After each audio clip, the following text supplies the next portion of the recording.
This is where one of the largest wind farms in the German North Sea is being built. 80 wind turbines are being erected here in an area of around 70 square kilometers, in record time and at dizzying heights.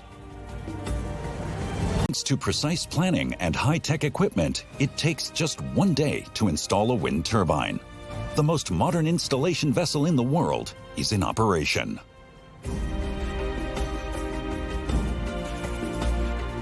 It does require accuracy and precision.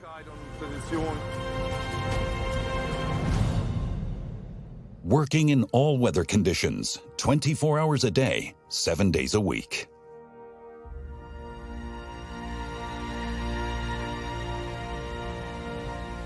The nacelles are completely finished.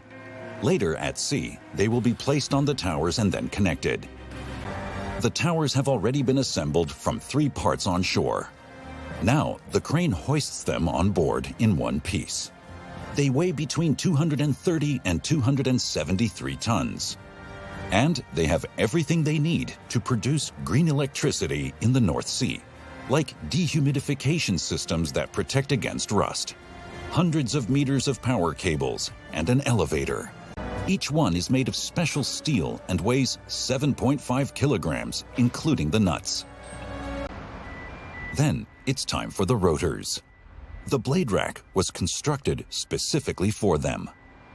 The ship's auxiliary crane and a mobile crane on shore work together to lift the rotors into the oversized rack. It's all about precision here, too.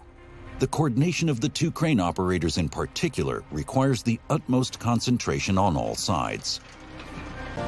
The wind farm is located in the North Sea, about 70 kilometers west of Sylt. After about 6 hours of sailing, the installation vessel reaches the construction site in the North Sea.